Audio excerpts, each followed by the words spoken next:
This is Jean Marie Jobs. I'm here with my good friend, Brian Mackenzie. And what to title this? This is, I don't even know what to title it. It's a bit of a marriage. It is. Of some ideas, some concepts. And, you know, I don't know. I'm so excited about it. I love marriage anyhow, but this is the new thing to me.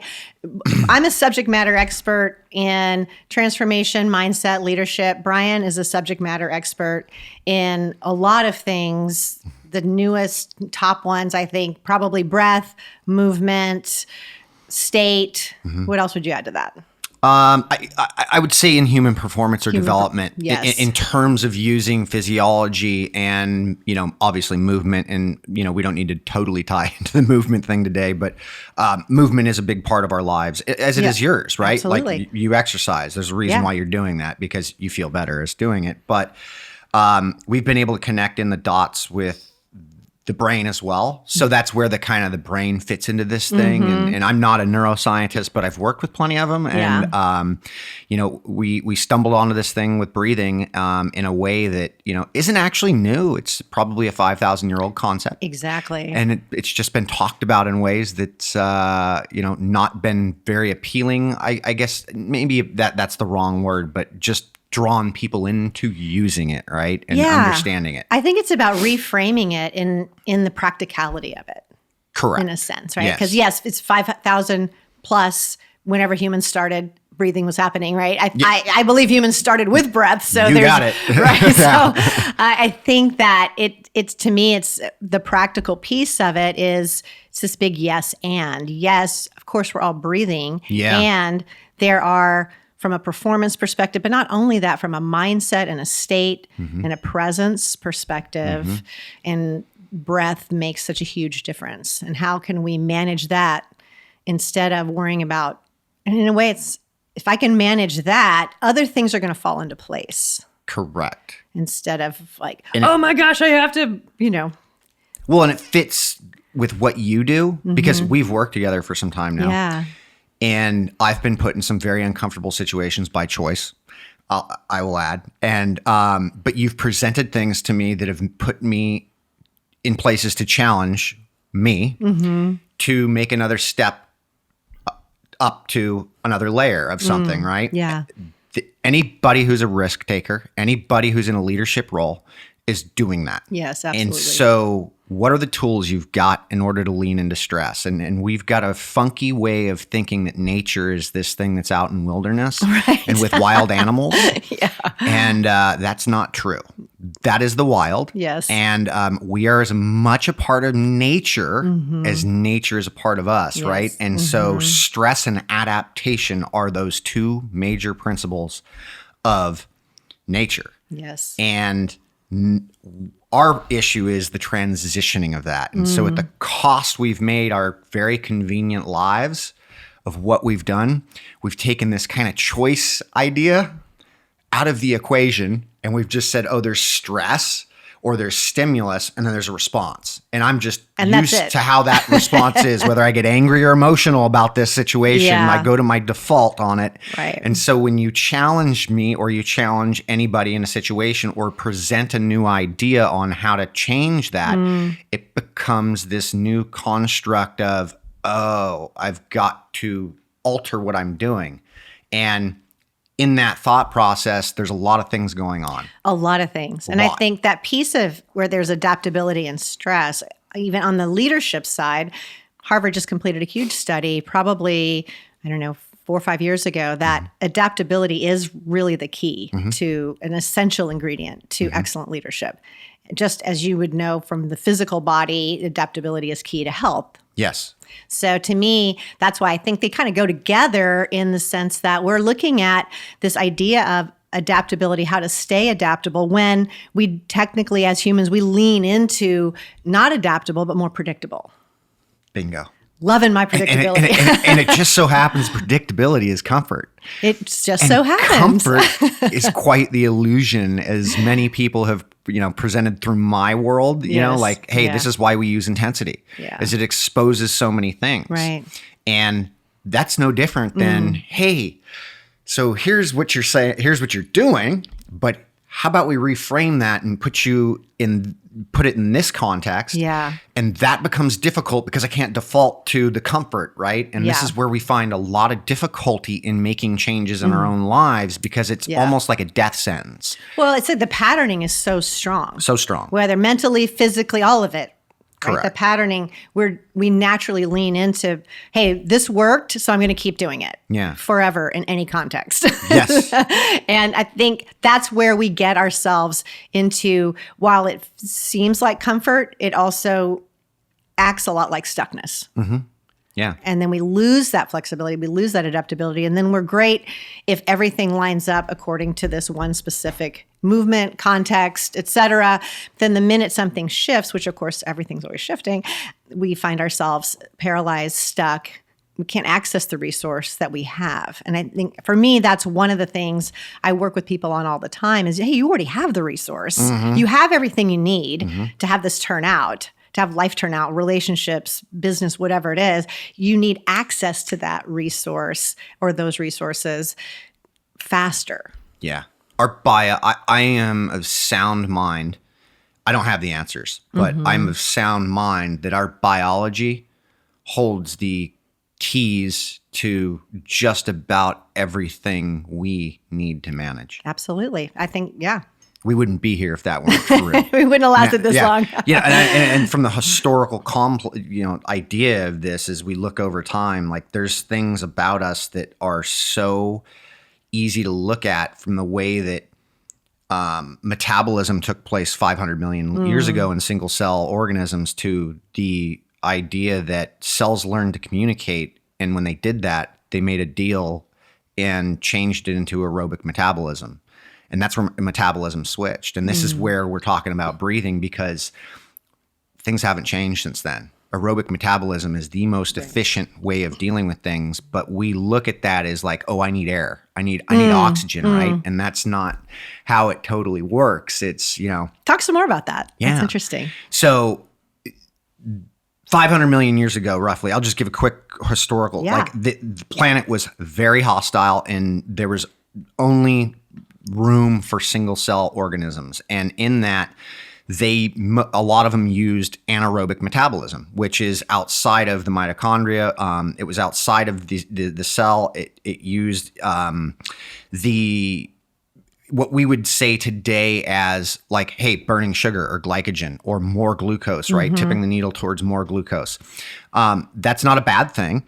It's an emergency system per se because the environment is hostile, right? And then plant life more or less came in and figured out how, algae in particular, figured out how to convert light into energy. And the byproduct of that was, the exhaust of that was oxygen.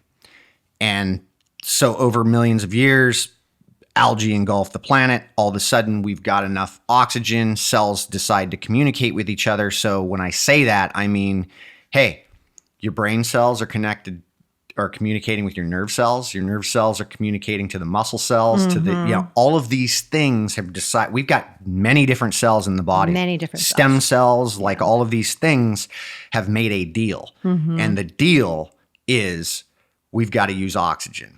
And so to use that efficiently, you have to have a great relationship with carbon dioxide because carbon dioxide, when we are conscious, is the trigger for breathing. And that breathing center in the brain crosses paths with our emotions, with pain, with anxiety, with depression, which is in a specific area in the brain. Sure, and those come through and bypass through that respiration center. And so think about people who have trouble flying, right? Yep. And all of a sudden turbulence hits and what do? Stop breathing. They white stop knuckle. breathing, hold, and then it's fast breathing, right? We're making up for something. And it's not that you need air. Why have we used the age-old thing of like, grab a bag, breathe into the bag? That's carbon dioxide, and that's actually getting you to use the oxygen more efficiently because now you're repurposing the air. And people, we've come under this notion behaviorally that helps me get more oxygen in. And that's not what we're doing is we're putting more oxygen in the red blood cells, and that hasn't become actually bioavailable yet. So meaning the mitochondria haven't been able to use that quite yet. We have to actually bring an acid into the situation, and that acid is carbonic acid or carbon dioxide in the blood. That kicks that oxygen molecule off and allows the mitochondria to use that as fuel. So when I'm blowing off more carbon dioxide as I'm talking here than necessary, my sympathetic tone goes up because I'm moving everything over towards that kind of sugar or more anaerobic process that I brought up 500 million years ago. Okay. Right?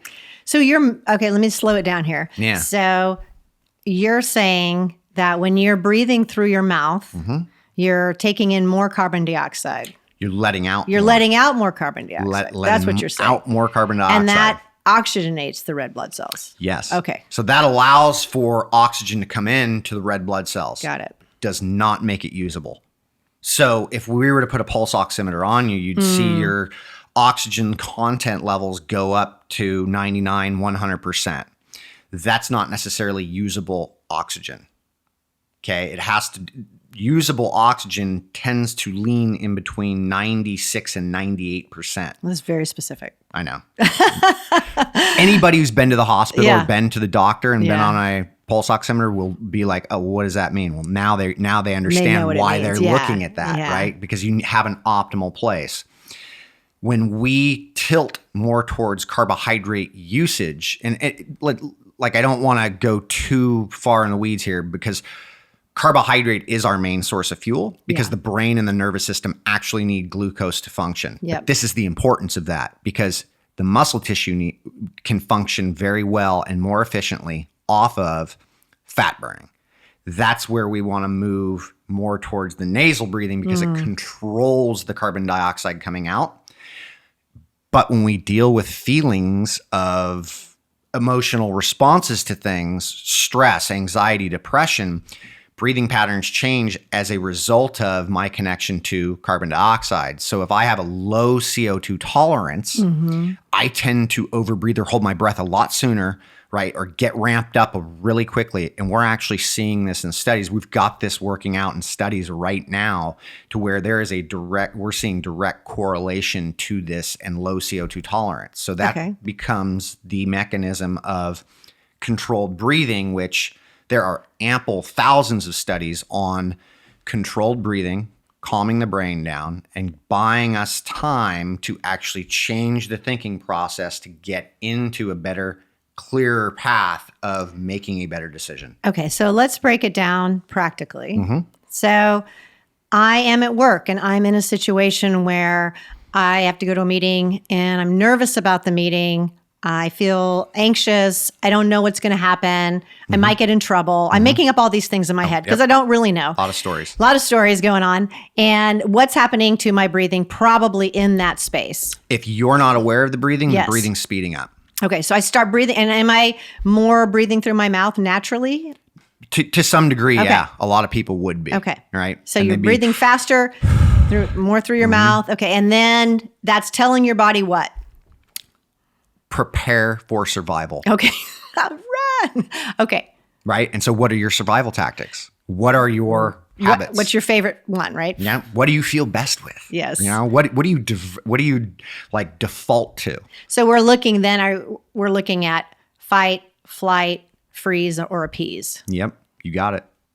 Yeah. So one of those four could be any of we could cycle through, I suppose, but people have preferences. Yes, they do. So whatever the preference is, your default mechanism, you default to. And so what we call this is the physiological intercept because all chemistry is regulated through breathing in the body. And so when we regulate that through the breathing or we control the breathing, we change what happens to the physiological response to the thinking that's going on in the brain. So if I'm overreacting to something and I control my breathing, I'm buying myself this time by controlling the breathing at that point. Okay. And so when I nasal breathe, I'm actually inducing more of a parasympathetic response. Okay. Which is what? Rest, digest, recover, creativity. I think creativity is the big part there that people don't realize, but that's where the creative moment is. Creativity does not happen in a survival situation. You're reacting to things, right? Like boom, boom, boom, you know.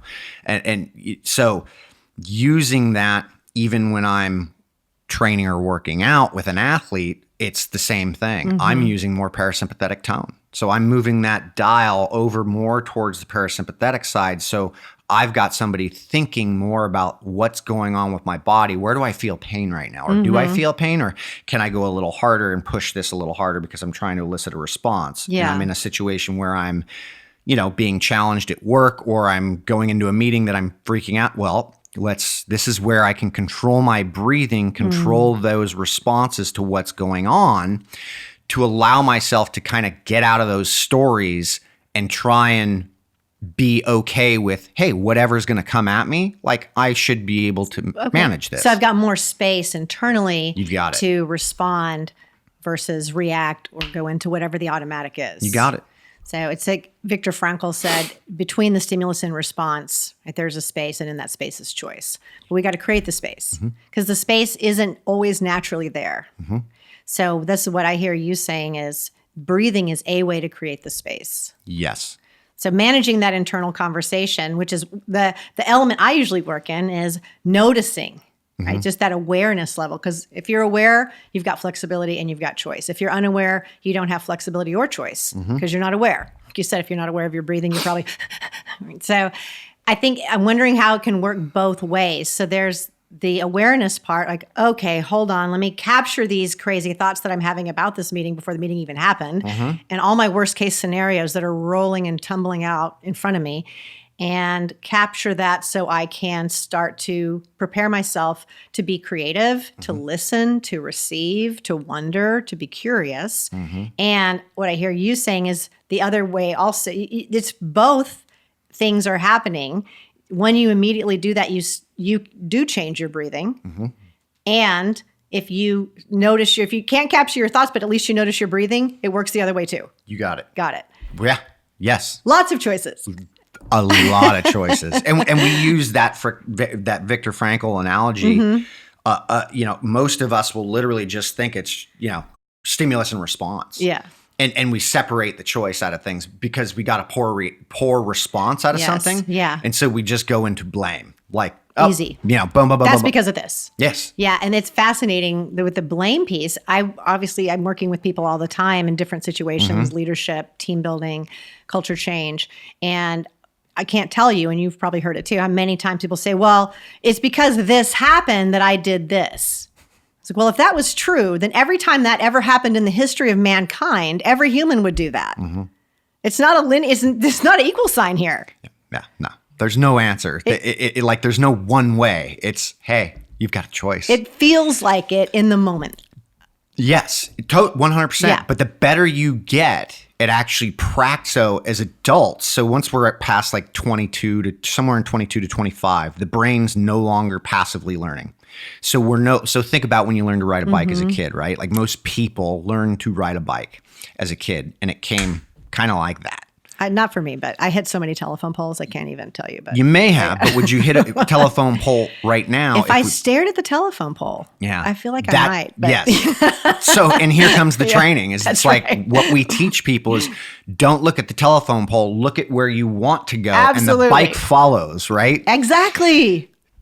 That said, you can go years without riding a bike, and we could put you on a bike and you'd be perfectly right. fine, Yeah. right? But if we took you as an adult, never riding a bike, or we'll use swimming as an example, people who've never learned to swim as adults, and we expose them to water, it is I've worked in this area, right? It is a very frightening situation for people, and they're frozen. And so it has to become a very very actionable thing we have to teach. Okay. Versus when we're kids, it's almost, I mean, I've watched my friends put their 2-year-olds into pools, deep ends, Babies. and they've learned to flip over and it's very passive. It's not a problem. They figure Walking, it out. very passive, getting up. Like it takes time, but once it's there, it's not, it's just it's an innate thing, right? So that passivity moves to actively engaged in it. And so when we actively engage in a practice like breathing and start to use it in a more formal sense, it becomes a default mechanism for when the quote unquote shit hits the fan, right? And so, I'm flying and the turbulence hits. Yeah. Breathe in, yeah. And breathe out and just follow your breathing and pay attention to your breathing. And it turns out you can't do much more than actually think about your breathing. Yeah. Right?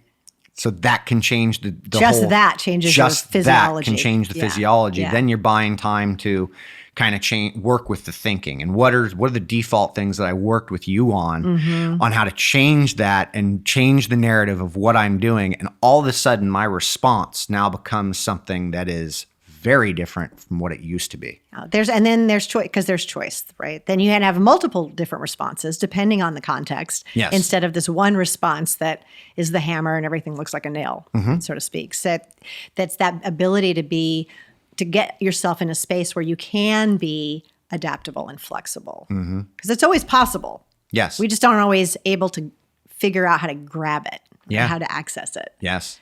I want to talk a minute just about we talked briefly, you mentioned like you go where your eyes go, which I think I love this reality and also love the picture of it, because I, of course, talk a lot about vision and looking with what is this picture that you see possible, who is it that you're committed to be in the world, which is, in my language, that's like where your eyes are going.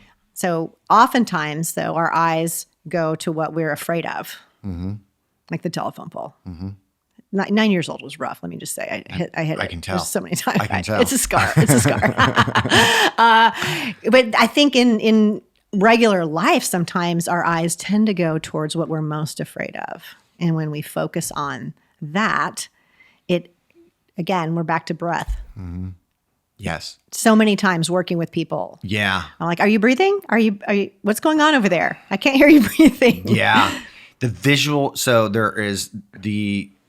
system has, I believe, from what I've gathered from my neuroscientist friends, some of the most space dedicated to what we're doing. Which makes sense. Right? Yeah. Yeah. And so, if you lose your vision, you blind, you end up dedicating more sense, obviously. Like hearing becomes a very big thing, very important, right? Yeah. With vision, we'll use things like, hey, have you ever seen anybody freaking out looking at a sunset or a sunrise?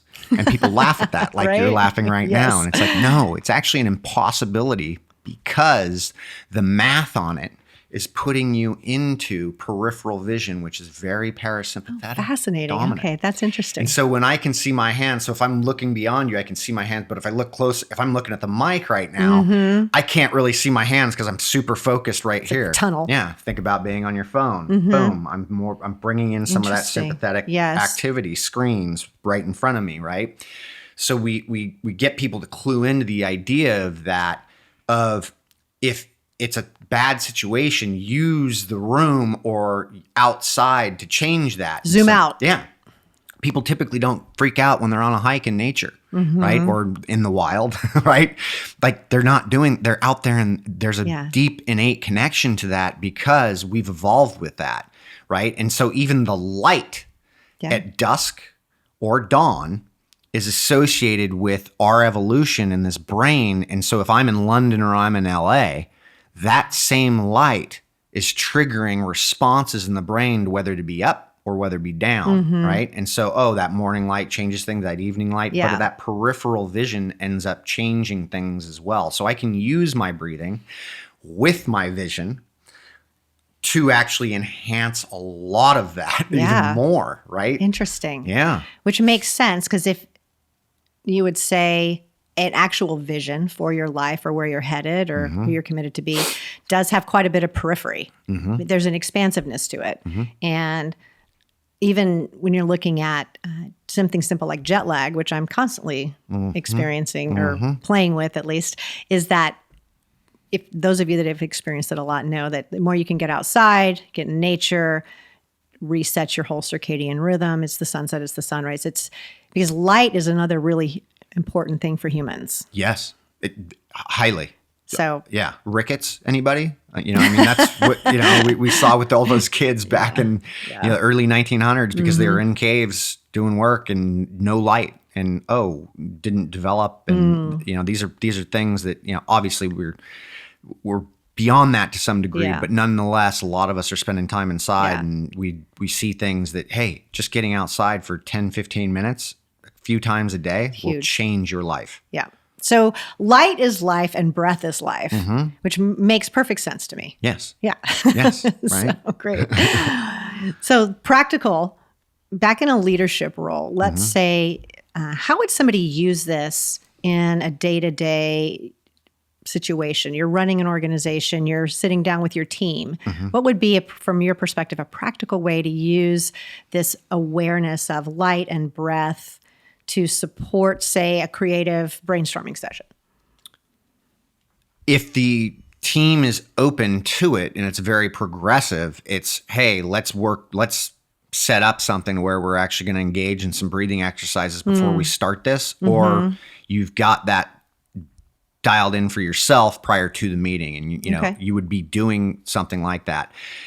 What's interesting is it's piloting right now, but what we're seeing by looking at EEG and breathing is that you would think that if you were doing the breathing, you're getting highly focused at that point to where you can actually start to, really think about things. But that's not what we're really seeing right now. It's the end product of what happens after the breathing, to where I'm actually now set and in motion to actually get into my creative space. So it's not the process, it's the result of the process. It's the result of the process. All right. Right.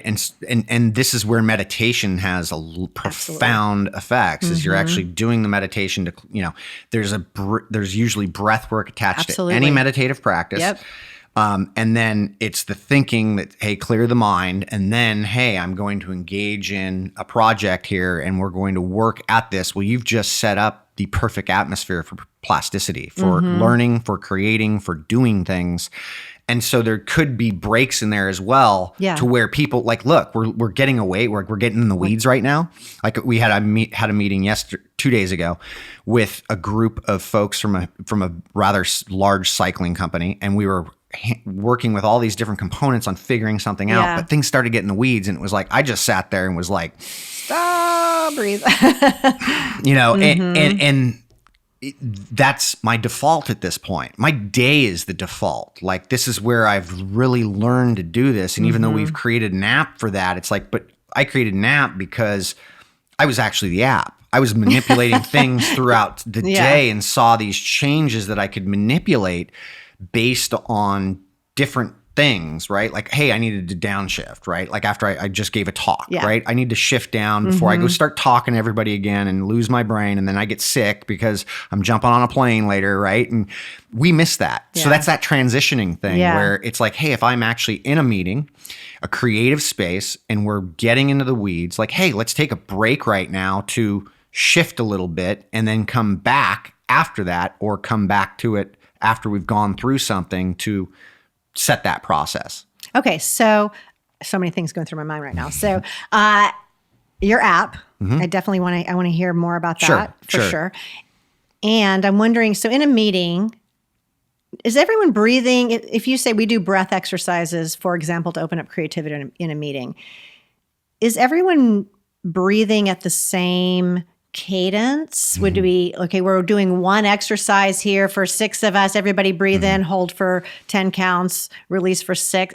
Is it like that? Or is it more personal where everyone would just ideally open your app and do their breathing that's been calibrated to their own breath? The ideal is either. Okay. I like choices. Here, so I did a talk, an opener, and then introduced breathing to a group of 2,000 people a few weeks ago. And an entire room following one rhythm is a very profound thing. I bet that's amazing. It was unbelievable, which sparked a lot of ideas and things come out of that. So exciting. That being said, that can create a profound compound effect in the room by everybody going through a sequence of things together. Right. So there's a communal piece to it. There's a, hey, we're all connected. automatically, maybe and unconsciously reinforces. Yeah, it's just setting rhythms that everybody could get through, right? Like, so if I'm going to do a faster protocol into which we've got on the app, right? Like you've got a faster protocol into slow controlled protocols to reset things. Yeah.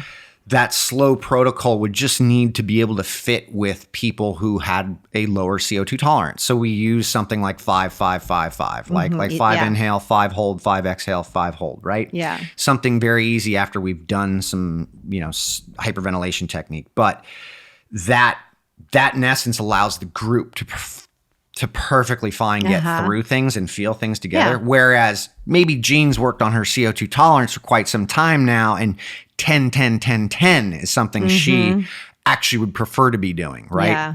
By herself. And there's no problem with that. Like maybe that's what you could do, right? And if that works for you, that's what maybe you should be doing. So it's not a here nor there, but the idea is that, especially behind the app is like, hey, here's a 5-minute formal training for you in the morning and to get better at. But then if I'm with a group and I'm wanting to instill this idea, man, I love it. Run with it. You could just use your app, just tone it down a little bit and run it. And you've got this whole thing set up. All in it together. I think there's something innate about that, because as you were talking, I was remembering when my son was born, which is a long time ago, 32 years ago. And when he would be crying or upset, I would hold him and do some really intentional slow breathing to bring him down. Like, come on, buddy, we're going to... And I would just naturally do that as a parent, because I noticed if I didn't do that, I would pattern his breathing. And then all of a sudden one day I'm like, oh, I think it'd be better if he patterned my breathing, because I'm going to escalate being a new parent and having no sleep and feeling insecure and all the things that are happening. Instead, at a point I realized I'm going to hold him and let him feel my breath, and it'll de-escalate. That is one of the most primal things we've got right there. Yeah. Every species does something like that. Yeah. Like literally. And mothers intuitively going to that. There is a connection to the heartbeat actually starting to match. And, there's a lot of things even in music where if you've got the right sound and you've got the right beat, you can literally almost manipulate the person into their heartbeat changing and following a rhythm, and you got a faster and it escalates, and you're like, I don't like this, right? Yes, absolutely. But you've got that beat, and that's a very deep thing that and connect. That's connection, right? And connection, with a group that's working on a project is pretty important. Huge. Yeah. So it accomplishes a lot of things at the same time. Yes. You've got the connection. You've got this shared experience, which we know people love. It's a great thing for humans, groups, to have a shared experience. You've got the creativity that's being opened up. And then you've also got more choices, which is inevitably more creativity. Even in that moment, people, as they are managing their breath collectively, they're seeing more choices available. All of them. All the good things. All the good things. All the good things. It just opens up possibility across the boards. And so when people start to get better results or things that they're like, I did this and I ended up making, like, this happened as a result. I like that. Yes. Good result. We'll do that again. The trick then becomes, and this is like the Bruce Lee in me, is it's as soon as that kind of becomes the norm, now it's time to push another, be like water, continue to evolve with the thing. This is why you're a human performance expert. Right. So tell me about the app. How did it come into being? I started noticing doing group sessions with people that were pretty profound, that not everybody was responding the same way to the same rhythms. So I could have grown men who were rugby players sobbing in the back, having some deep thing that they had never been in touch with, touching. And then I've got a mother who's angry in the other corner, and then some other guy who's just like, I'm not feeling anything. You're all, whoa, okay. Well, I've had that. I mean, I had an attorney last week. I was with 400 attorneys last week, and it went real well. And then there was one woman who was just like, I don't feel anything. And I'm like, hey, some people, it's just not, it's not, Yeah. I'm just, if you don't feel anything, you don't feel anything. That's great.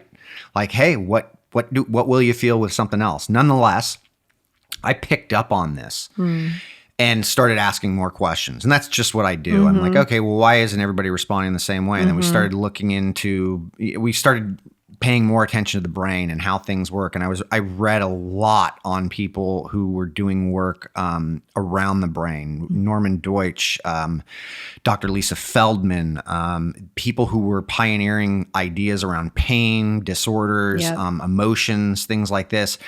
And then connecting that into, we just figured out that these yogis who were talking about the breath controlling the mind, they're right. There's a dedicated area in the brain for respiration that crosses paths with all of these things that are going on. Yeah. And so I started playing with the notion where I would administer different protocols. So I would start to do private consults with whether it was athletes or high performers, right? And we're talking executives or even just regular people who were dealing with anxiety. And I would fit them to specific protocols. And these protocols would change every single person almost. It was just, but it became a very so you'd notice there's this different natural. How did this feel? Piece. Yeah, I didn't like that. But that person prior to that really enjoyed that one, right? And so it started to change. But what I started to see was a similarity in how some people handle emotions, right? So based on how you emotionally handle stress, we would have, whether it was low, like I had a low reaction to things, or high. Yeah, there was this thing we could start to bucket people into, and that was where the IP really started to develop. And then we coupled that with the physiological test, which is a CO2 tolerance test. So how well you can actually handle carbon dioxide. That tells us how long you can be under stress for a breath pattern to optimally benefit you. And that was where the idea came in. We actually had this on the internet for quite some time, but it was such a robust thing that we had to charge like $125 for it. Yeah. To where we approached some people and were able to develop the app and really put the IP into form. And so about 2 years of development went into this thing to really make it simple, effective. I mean, it was originally 6 exercises, which we felt was too many. Yeah. It just confused people what to do throughout the day versus 4 pretty simple ones that, you could use throughout the day. And we made the color patterns. Like, hey, color, feel alert is like your coffee. So there's a sun. Yeah. And then it transitions to blue, to purple, to no blue light, like grayed out. Yeah. Fall asleep at night, and that was the idea. And so we were able to beta that and get really good results. That in turn allowed us to release the app. And the name of the app is? State. And State. you could type in just state : breathing and it'll pop up. Yeah. So the 4 states that you have on there, alert, present. Feel alert and calm. Alert. Right? And then there's be present. And then there's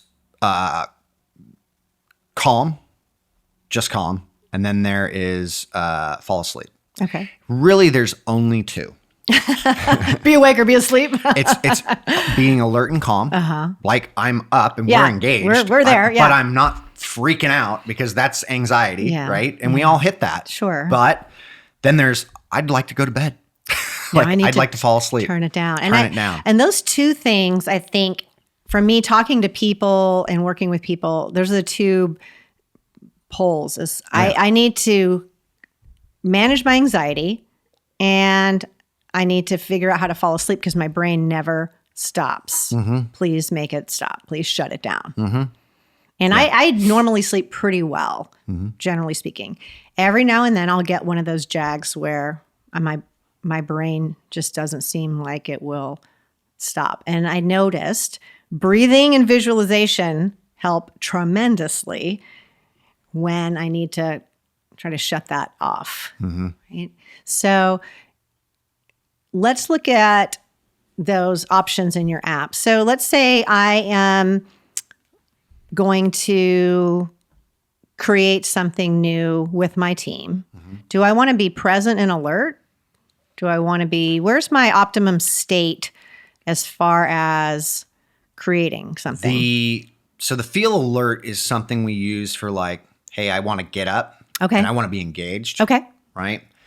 The be present was designed because of a lot of the Silicon Valley folk I ended up working with who were very particular about multitasking. Oh, yeah. And so or the fallacy thereof. Yeah,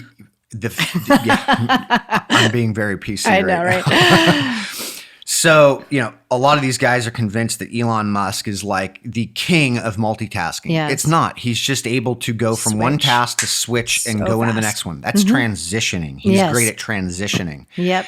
So the feel alert isn't necessarily a transitioning type thing. It's more of an up thing versus the be present is we started as a down shift, then an upswing. Yeah. Versus feel alert is an upswing into bring it into calm and focused, right? So that be present becomes something where I want to get creative in something new and I want to let go of what's going on in the past. Now that's not necessary. I can't, there's no way I could realistically say I am going to change the way you're able to multitask or switch tasks. You're actually going to have to engage that mind and play the game, right? But we're giving you the interception tool to actually come off of what you just did and then go into and focus into something new. Yeah. And go for that. Yeah. So that's why we ended up keeping that one in there. And then there's the calm, which is like, hey, I was just in a highly stressful situation and I just want something bring myself down. That's not going to take 5-10 minutes to do. And I can calm, and you can calm down pretty quickly. Yeah, absolutely. From just a few breath cycles. Yeah, and you don't even need alcohol. For. I mean, really, totally. Right? Yeah. Yeah. Yeah. Okay. Yeah. I love the be present because presence is something I work with a lot with people that I coach and with people I train is that ability to be present, being right here, right now. Yes. As opposed to in the past, future tripping, whichever other way I might be. And that includes so many things because it's not just where I am, it's also where I imagine the people around me are. Yeah. So there's a lot going on internally in that ability to be present. So I love that there's a breath pattern that can support it. Yeah. Because I'm not sure what happens when I'm not present. Nor am I. I know I'm drifting somewhere. I've caught myself plenty of times drifting while talking with crowds. And I'm like, I have no idea where I'm at right now. I hate that feeling. But I better bring this back to something because I'm getting some very lost eyes. You're like, oh, weird. They're mirroring me. Yeah. Yeah. That's a thing too. Yes, it is. That's awesome. It is. But the cool thing about that feel alert or the be present is you should be able to actually see, because it's 2 cycles of these processes, right? Right. You should see a change to how much easier the second round gets. That in itself should show you that you actually just increase your ability to lean into stress a little bit more. And stress is not going anywhere. And this is the problem with what we think is that, we're too stressed out. No. We are not too stressed out. We just don't know how to lean into stress, hit that sympathetic button, and then pull back, rebound from it and go back. And, so we use a big story on that with like animals usually, because animals, dogs or whatever are fantastic at transitioning. And so if you've got a dog and you're very aware of the fact that if somebody comes to your door, the dog usually goes crazy, right? And so the dog goes crazy, and then all of a sudden the person comes in or the delivery gets dropped off, and then everything's gone and back to normal. And within a minute or two, the dog circles up, finds a space, and is laying down and asleep. Yeah. Right? And I'm not talking about people need to circle up, go down, lay down, and go to sleep. But if they want to, they can. Yeah. But nonetheless, that animal just transitioned. And you will bet that there was a breathing pattern associated with that. Absolutely. Yeah, absolutely. So let's talk for a little bit about stress, what people make up about stress, anxiety, how to lean into it, not just with breath, also with breath. I think that's a great way, absolutely, to lean into it. I notice so much of what we call stress is how it really gets translated internally is some story that I've made up, usually. It hasn't happened. It may never happen. But somehow I've created an entire narrative around what should happen, could happen, didn't happen, something, something, something, or who I'm not, or how I'm not enough, or there's a million blanks to fill in there. And that is creating this internal sense of almost panic that then goes to anxiety pretty quickly. I mean, I don't know what the difference maybe is between anxiety and panic. Panic could just be a ramped up version. So that's what when I'm watching people and working with people in an organization, in a team, that's one thing that I pay a lot of attention to is how are they defining stress? Because there's also eustress. There's also the stress that is productive, that people like having that sense of it's excitement, it's something else. But it's very similar experience in the body, different experience in the brain or in the narrative. Yeah, so I think I'm defaulting to thinking about like what I did this morning for when I worked out, and I just always default to performance per se, and it's not, performance isn't just relegated to getting on your bike or lifting weights or moving. Performance is your job and doing all of it. Yeah, all of it, right? There are times I will get on that bike or I'll get in that gym and I can move that weight or move that bike in ways that I didn't believe I could. Sure. Like, why is this so easy right now? I feel good. Yeah. Where when I don't feel as hot, that whole scenario starts to play something else. Like, what did I do wrong? Where did I go wrong? Oh, this is because of the argument last night, or what I ate last night, or I start. I'm getting old. I didn't get enough sleep. You got it. Yep, I didn't get enough sleep. I didn't get this. I didn't get that. Blame. Essentially blame. 100%. 100%. And it falls into all of this. And so that story just gets manipulated. That story ends up being my response. So where the mind will lie, the body and the brain cannot. Absolutely. Yes. And that becomes that thing where, hey, if I'm understanding like, hey, maybe today I don't need to go as hard. Maybe I just listen to that whole thing, back off, and just get something done and be okay with that.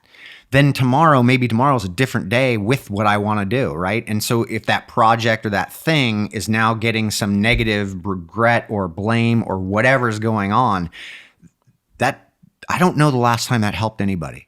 Yeah, it's not. People use it as motivation, but it's not exactly motivation. No, I mean, people tell themselves it's motivation. Oh, I've heard people say it's helped them win gold medals. Yes. I get it. No question. I get it. How's that working out now? Yeah. And that's where we're very short term. Very. Yeah. And then life comes after that. And it's like, oh, I guess I can't, like, this just isn't a whole lot of fun like this. Yeah, exactly. Yeah. Because who wants to live in that all the time? Yeah. Nobody. Absolutely. Nobody. Yeah. But we'll convince ourselves of it, and this becomes the default, right? And so that's where we get to rewrite that story and that narrative choice and being able to walk through that differently or being okay with that. And so if I'm not putting out on my bike or in the gym or in the meeting the way that I had hoped, hey, chalk it up that day, find a different narrative. Be with that, yeah, and then move from there. Yeah. Yeah, because the blame versus responsibility is, I think, where it's so easy to lose resource. Yes. If I'm blaming, there's no possible way to access resource because all the resource is external. Yeah. I'm blaming you because you didn't do this and you should have done that, or I'm blaming my sleep, or I'm blaming my dinner, or I'm blaming the weather, whatever it is. I don't have any control over all of those things. So then I have no responsibility for them. I have no ability to shift them. Yeah. And I think that's where it's really easy to get caught into, well, there's something wrong with me, or there's something wrong with them, or there's something wrong with it, the bike, the process, something like that. And then I'm setting myself up really to continue to pattern, both in my mind, but also physically in my body, to pattern something that's going to be limited. It's going to be less resourceful. your body, Right. the inflammatory process, everything Absolutely. is going to be a cascade of events that you're going to inevitably be in to where, oh, I don't want to move. I don't want to get out of my house. I don't want to Absolutely. deal with this. Yeah. I don't like, wait, Yeah. wait. Whoa. Yeah.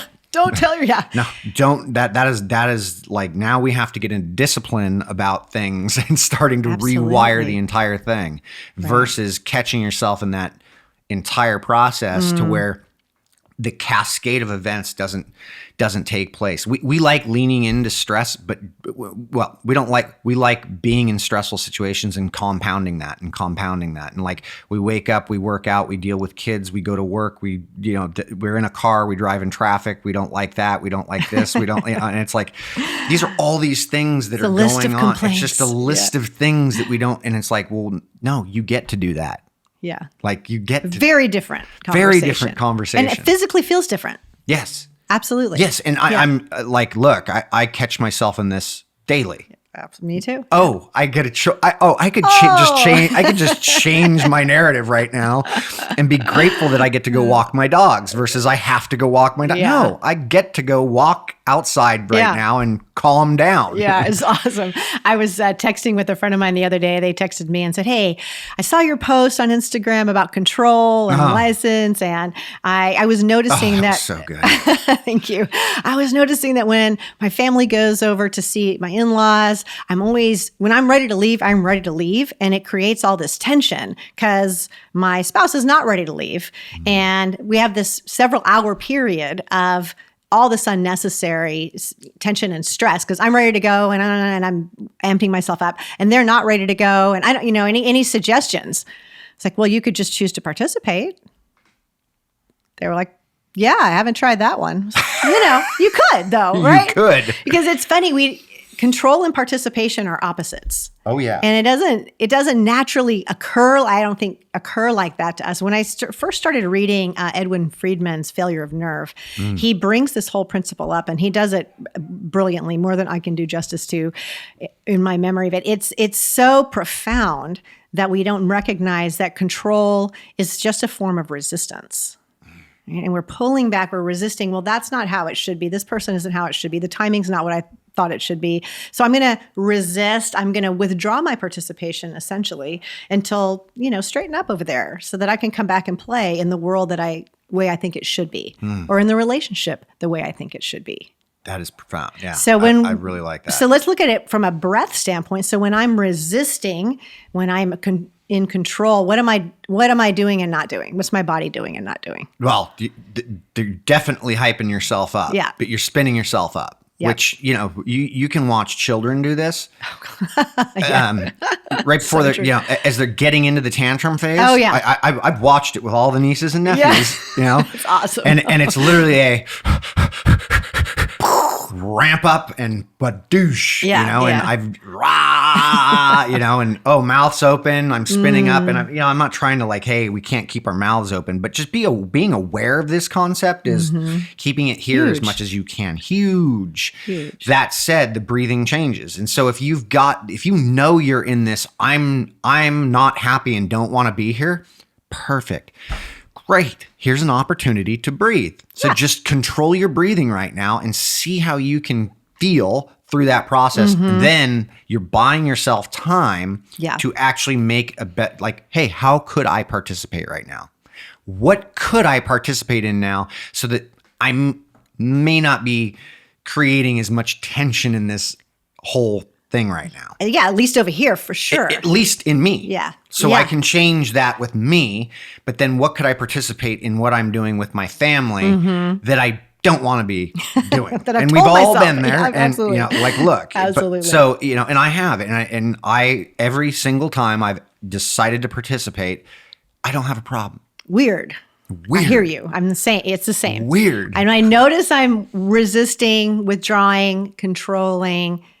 When I notice it, because I don't always notice it. Sometimes I just do think it's really the other person. But when I notice it, I have a lot more space to participate. And I think what's great is that either I'm going to notice it in my internal conversation, or if I notice it physiologically, then I can immediately change my breathing. And that's going to give me the bandwidth to have a conversation. Yeah.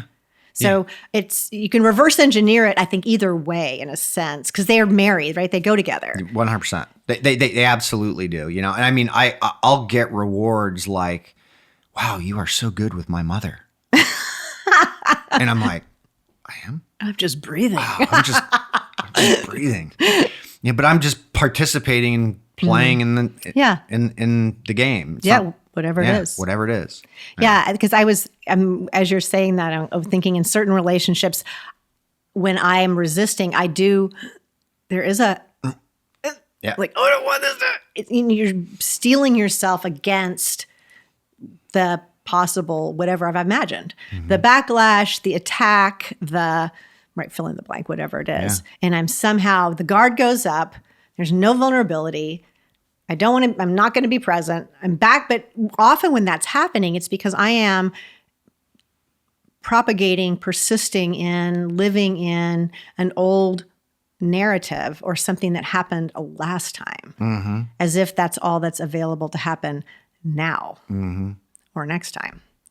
And that's another way working with people. I notice it's really easy for myself, for anyone, to get stuck there. So you and I have an interaction. It's awesome. So of course, when you knock on my door, I'm super stoked to see Brian's there. If we have an interaction that I did not like for whatever reason, I will not be stoked if you knock on my door, because this narrative is going to want to come in and reinforce itself to say, you better watch out.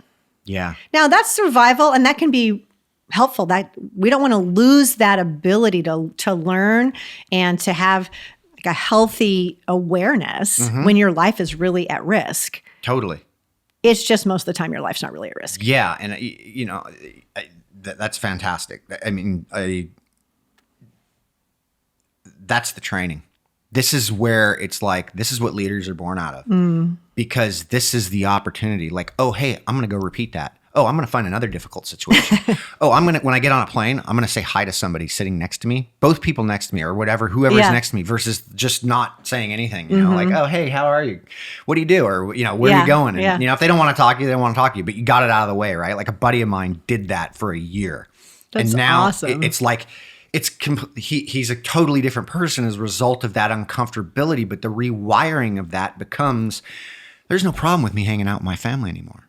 Yeah. You have to, it's like shifting the neuroplasticity, right? You're creating these new neural pathways by choice. Yeah. And they still may be crazy and drive you nuts. But whatever. But whatever. They could be crazy and not drive you nuts. Absolutely. Exactly. You're still aware of what the situation You're like, is. okay. I just have a different way of dealing with it now. Or even finding something to appreciate in it or enjoy in the situation, the relationship, because I know sometimes people that usually rub me the wrong way, people that grate on me, are people that aren't like me. I'm super in love with people that are like me. They're amazing. But if I've assessed somebody as different, or they have honestly, sometimes it's a very different strength or different skill set, one that I don't necessarily lean into naturally, sometimes that creates resistance. I'm like, oh, I don't know. Instead of, oh, wow, here's another piece of the pie. Here's another perspective. Here's some learning opportunity for me. Yeah. And that's a discipline. Yeah.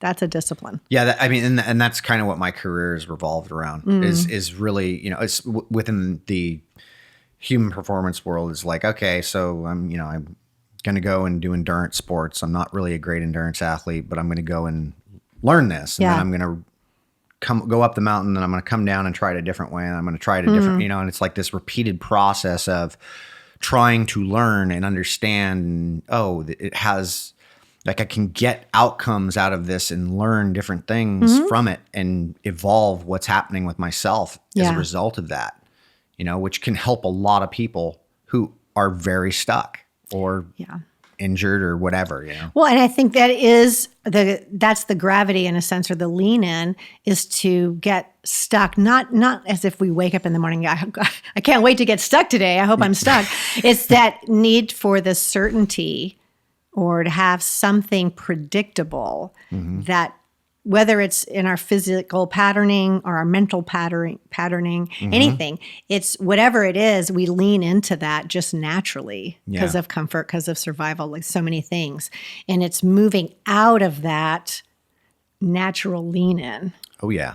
Yeah. That where there's space, where there's room, where there's learning that happens, and where people do things that have, physically for sure, do things that have never been done. And also even relationally or emotionally. People like, I just had a relationship with somebody that I had written off. Mm-hmm. That's also possible. Very. So it's both things that are happening, because it's not isolated into this one thing, right? Because how I do one thing is probably how I'm doing everything, and I can't see it. But what if I could see it?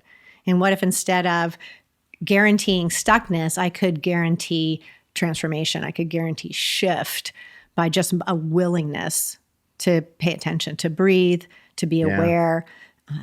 Simple, really honestly simple, but not automatic things. Yes. It's skill training.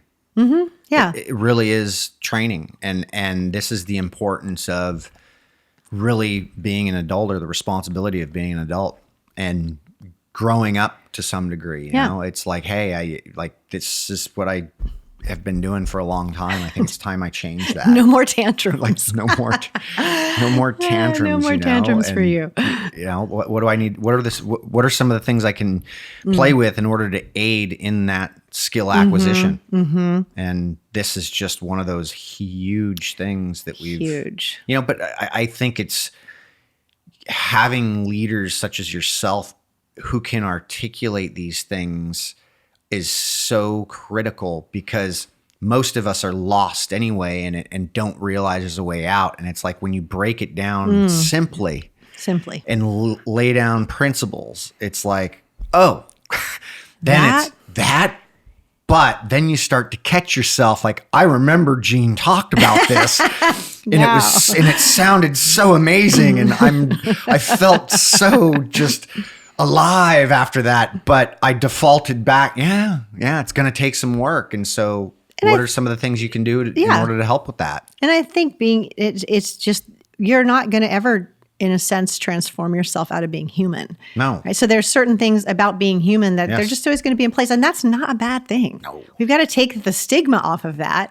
Because I think secretly, we all have this expectation that we should not be human. Mm-hmm. Should be superhuman. Mm-hmm. So I shouldn't feel like this, or I shouldn't let this get to me, or I shouldn't make the same mistake more than, there's all this pressure, if you will, that I noticed happens. It's just out there. It's in the atmosphere, and we adopt it as if it's true, instead of, oh, wow, yeah, I blew that again. Perfection. Amazing. Yeah, we put that perfect thing. Like a lot of us are just chasing that perfection thing. And the interesting thing about, you're right, absolutely, I see that. And I see it in myself, I see it in other people. Perfectionism is also a way to avoid accountability, really. If you kind of peel it back. Like, yeah. I like it and don't like it all at the same time. Wow. It's like, it kind of lets me off the hook too. And at the same time, it's its own special hook. I'd never heard it like that. So I've been playing with that idea just in the last week, honestly. I'm like looking at that and thinking, oh, do I like that? I don't think I like that. I think that there's truth in that, though. I can see how there's truth in that. And what's amazing is that those of us that tend to lean into perfectionism, the last thing we would ever want to be seen as is not accountable. Mm-hmm. It's that thing. It's like you're looking at the thing that I'm looking at the telephone pole, right? It's almost as if the thing I fear is now becoming true. It's upon me. It is with me. This is so interesting, because I literally was thinking about this, not by thinking about perfection, but I had a conversation with a friend who she doesn't want to go and get any sort of real sun exposure or go to the tanning salon, like just to get some vitamin D, because her vitamin D count's really low. Yeah. And she's had cancer. And I was thinking about this, and I'm like, dang, like, just because you go into a tanning bed doesn't mean you're going to like get sun cancer. It's if you burn, like we're aware that it's burning yourself, that's the whatever. But I was thinking about this thing and how it's like, oh, I'm so afraid of this stuff Yeah. happening. Like, oh no, this will give me cancer. So I can't do that. So now I'm actually deficient in the one thing that I need in order to fight cancer. Fight cancer. Right? Exactly. And there's that mechanism. And I'm not like, look, I mean, this could be any number of things I'm doing as well, right? Of course, for all of us. Yes. Yeah. And so this is where, I start thinking about myself and the things this is where fear really grips you and you inevitably get exactly what you're most afraid of. And it works out relationally. Exactly. Like, oh, I don't want to be like my fill in the blank, my dad, my last boss, my whatever. So all my focus is going right there. Yeah. And inevitably I am turning into that person. I'm just staring at that pole. I'm just staring at that pole. I'm heading right towards it. It's the iceberg in the Titanic. I'm just staring at it. And I can't help but morph myself into a version of that. And it might be a slightly different version, so it's harder to see, but I'm going to get the exact same results. The impact is still going to be the same. Like, I don't want to be controlling like so-and-so, and I'm so focused on not being controlling that I'm controlling everything to not be controlling. Yeah. Welcome to control.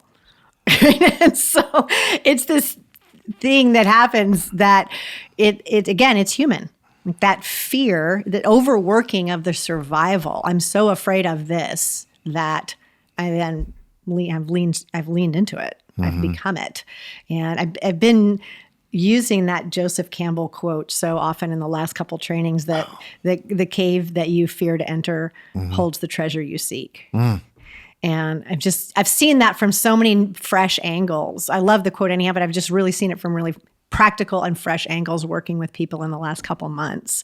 Whatever that thing is that you don't want to give, that you don't want to go into, like, I'm having a breakdown with my husband. Well, what's happening? Well, he's this and he's that, and then I'm angry and da-da-da-da-da. So what are you refusing to give him? Empathy. Wow, what do you think would support a shift? What's he asking for? Empathy. Awesome. Let's not have any of that. It's just this, right? And it works. It works. I'm sure physically works in a lot of different ways. It's everywhere. It's everywhere. We have a saying, and it's not new, but everything is everything. And Consilience was written by E.O. Wilson in, I think, the 80s or maybe early 90s. And it was the merging of the humanities to understand that it's all connected. This is all connected. Yeah. And this is exactly why we're talking, is because Absolutely. it's like this leadership thing, this all, like everything that you're going through and wanting to get to. And there are physiological things that are occurring. There's the neurobiology is connected to it. The movement patterns are associated with it. If I have poor posture, if I can tell you right now, your breathing patterns stink. Like, and so if your breathing patterns stink, you're not getting efficient use out of oxygen, which means you're not moving energy well. So if you're not moving energy well, the brain's not functioning the best way it can. And you're actually using more of something that needs to be replenished, that we are limited in supply. And so we use a checking account, savings account analogy for this. And this is the easiest way to understanding. And so checking is really your really aerobic states, and anaerobic is your savings. And you want to save for these big purchases because you're limited to roughly 2,000 calories of glycogen in the system for emergency case scenarios, right? But the more I move that needle towards that anaerobic side of things, the more I have to dip into it. And so if my day's involving talking a lot, and look, you and I are going to do this. Yeah. This is what we do. We're talkers. We're talkers. And we go and talk in front of people all day long. Yeah. That comes at a consequence. That's why you feel cooked at the end of the day. That's why you may feel like you want a glass of wine or you want some dessert. Because you've moved that needle towards more carbohydrate expenditure. So your body's going a craving. I want this, I want this. So you're trying to replenish that, but you're not giving it. So you're tapping out, where we've got an almost infinite supply of fat to pull from, to use from. That's where that, let's just use the checking account here. So if I'm going to use savings all day, let me be very clear. I've got to pull away for like 45 minutes to an hour after this to shift myself, get myself a little regulated. Then I could maybe go to dinner with people and hang out or talk to people again. You know? So you're saying you can do that with breathing. You don't even have to have chocolate or wine. No. Yeah. Look, there's no, not a pro. So we'll use this whole transitioning model and we'll talk about things like workaholism, working out, alcoholism, sure. Exercise addiction, right? That's adrenal addiction. Yep. Social media distraction. There's nothing wrong. Alcohol, drugs, these things. There's nothing wrong in moderation or in balance with any of these things. The problem is we default to these external things as the moda operandi. Yeah. So we're not managing the resource. Bingo. Absolutely. And the resource is you. Yeah. The answer is in you and paying attention to how you feel and what's going on. And so if I go and travel and jump off of a plane in New York and I'm from here in the Bay Area, I know that I'm just been in a very stressful mode of travel. Even though it may not have felt that way, it is. To your body, it is. Yeah, it is. And thus understanding that when I go to order dinner or I'm doing something and I feel like having cake tonight. Right. And it's like, it's not that you can't have cake. It's going, that decision was based on a response of my system needing or desiring something that it's limited in or needing right now. Just this legitimate need, but maybe an illegitimate way of meeting it. Correct. So what are some legitimate choices in a sense that could meet the same need? So I'm not looking externally. Could I do some things in order to alter that process as I get there? Like get off the plane, get to my hotel or get in the car and do some minor breathing exercises or visual stuff like, getting outside. Like if I get to a city in Europe, I'm typically like, if I'm on ground, if I do a red eye of some sort or whatever, it's, hey, I'm there that morning. Like I'm getting outside, walking around for at least an hour to a large degree before I'm engaging in too much so that I'm just decompressing and getting used to the environment. And then it's, hey, what happens at night? Like if I get tired during the day, I do some ramp up stuff, like whether it's, moving more or breathing stuff that ramps me up so that I don't fall asleep during the day. Too early, And so I can delay that process of, jet lag or what's the stressor that's going on. Absolutely. That's no different than kids or work or any of that. And it's just understanding how the day went. What are the signs? What do I feel? You've got these reactions going on all the time, right? You've got the feedback. You've got the Your feedback. Your body's trying to tell you something, but oftentimes we're not listening or we're making it mean something else. Yes. Yeah. And it just becomes, hey, how much control do you actually want? Because if you do have control issues, here's something. That's right. I got a great thing for you. And go ahead and have some cake, or a glass of wine. Yeah. But just understand that was understand the exchange, essentially. That's it. Understand the exchange. Yeah. And that there's other exchanges you could also make. And that one's not a bad one. It's just, that's not the only one. And I think that's where addiction, whatever happens, this is the only thing that helps with, fill in the blank, whatever it is. You got it. And then the identity sets in. And the identity is probably the precursor, right? That it's feeding the monster over here. But I think that happens. And then I think as it continues, then we have the physical manifestations of the stress and anxiety. Then what's happening to your body?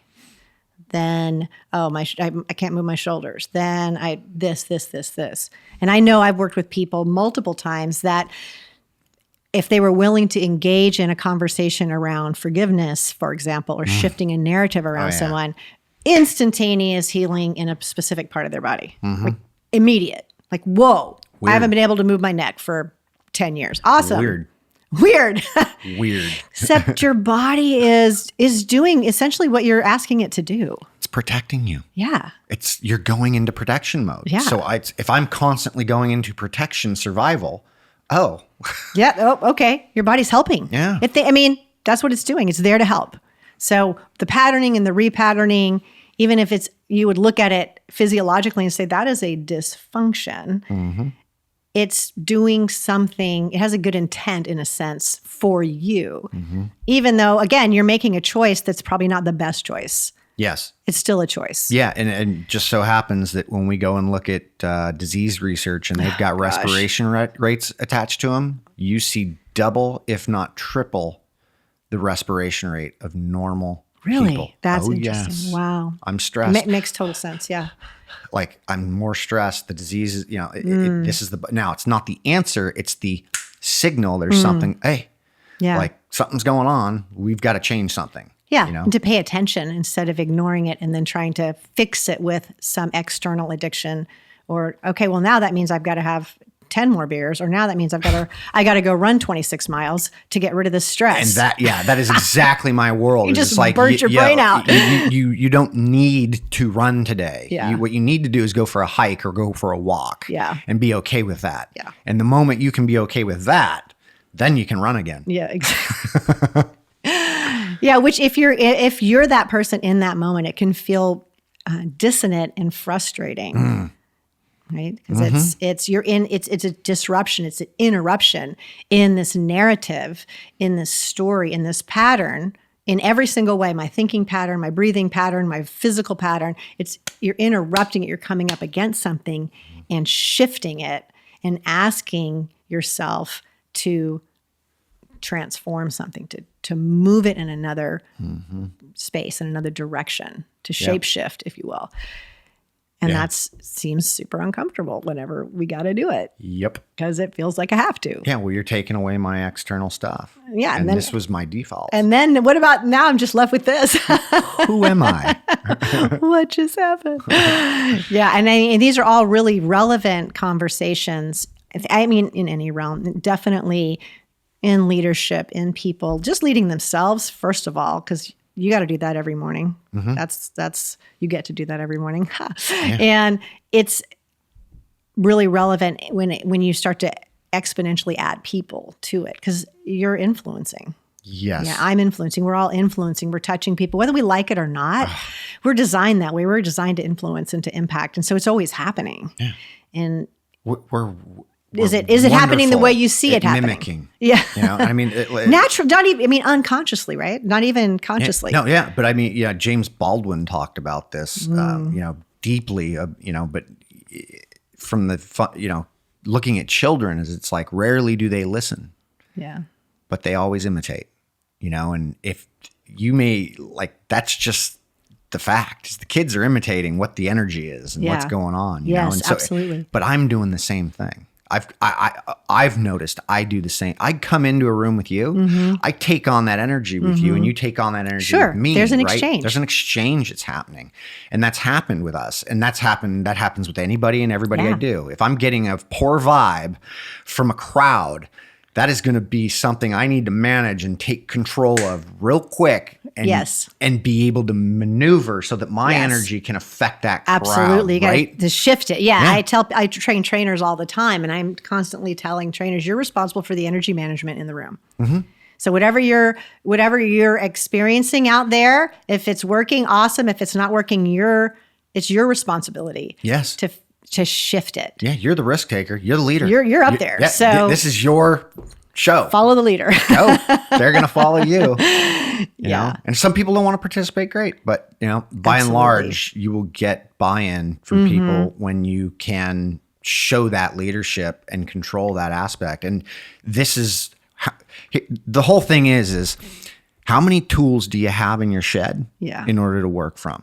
Right. So many. And that tool shed has infinite capacity. Infinite. And then that's what I think to me is so exciting. And that's what's so compelling. One of the reasons I'm excited about creating something new with you to work with mass groups of people, because I believe 100% that it is infinite. And and everyone has it. It's not just for the magic few. Everyone has this infinite capacity and resource. What we need is access to those resources when we need them. And to be that awareness of, oh, wow, I need a new resource. This one I've been using for 35 years, it's outlived its shelf life in this situation. Time to shift. Yeah. And just being willing and having that adaptability we talked about at the beginning to flex and to choose. Okay, there's a lot of other choices. I've got other tools. I've got other ways of being I could play with. And deciding that it's fun, deciding that there's enjoyment in it instead of this big have to, or there's something wrong. There doesn't have to be something wrong in order to choose something new. No. It could just be fun. Yes. And it's okay. We can all have fun. Yeah. I mean, and that's what my job was. Oh, I'm going to do this. Yeah. I'm going to go do an Ironman or whatever. But then I'm going to go do an ultramarathon and I'm going to do this training completely different. Yeah. And just see what I get out of it. Yeah. Like regardless of what happens. Or then I'm going to do this. I'm going to lift some weights. Or I'm going to do this. And I'm going to, I'm just going to enjoy and that's, it's like, what do you do for a living? It's kind of weird. I don't know. But, I really, I work at, I'm kind of an innovator, but I'm like, I'm a communicator and I try and break things down and give people tools to use that I've found to be very useful. It just so happens that those tools are innate. Yeah. And they become this thing that our own biology's got a hold of. And yeah, because we're already equipped to have life turn out. Period. Now, that life that we are already equipped to have it turn out doesn't have to be just survival. Nope. We are equipped to have that. Awesome. Good job, everybody. If you're listening, you've survived. Yes. We are also equipped for even greatness and whatever that looks like in multiple aspects of life, with multiple fields. It's not, oftentimes people have this either or, well, I give all my energy to my profession and my family suffers for that. Or no, I'm not going to focus on a profession because all my energy is going to my family. It may not be an either or conversations, just as a thought. I'm with you on that. I really, it's interesting because what I've noticed, not only with my own life, but with many of the lives that I've been involved with, is that we are using survival skills in a non-survival environment. Absolutely. Anymore.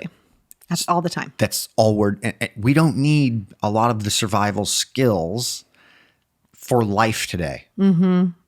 And that's our issue, is that we're so trapped in those survival skills that we've developed. And this is what I've learned with you, is it's like I've had these skills I developed as a kid, right?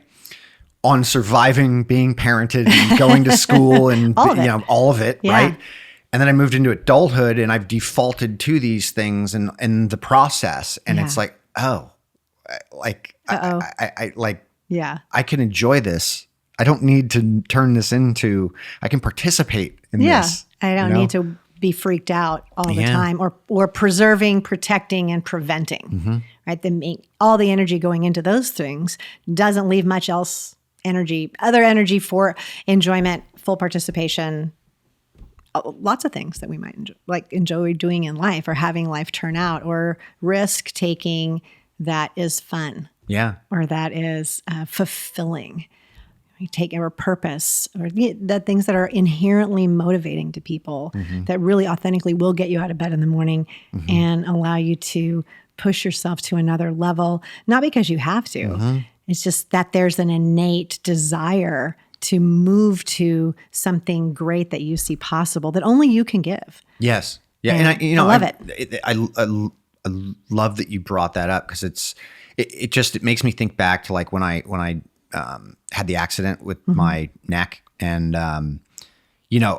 had a concussion, a major one, and it set on late. And for the first time in my life, I didn't want to get out of bed for some time. Yeah. And I had to figure out what tools I could use in order to change that. So I had to be very disciplined at that process. And yes, breathing was a part of it. Yes, moving was a part of it, like a stationary bike, like not doing a whole lot, trying to, get my legs working again and doing all this stuff. And it was just, it's odd to me because it's like, there's such simple things we take for granted. Absolutely. And we become so default mechanism, control freaky, just blah, blah, blah, blah. Yeah. But turn on a situation where it's like your life just changed and you're going to have, now what? Yeah. And it was a new game. And that's all I said. I'm going to play a new game. I'm going to work at this and I'm going to see what happens as a result of that. Yeah. And that's what allowed me to change. And so I know, and I do work, we do work with,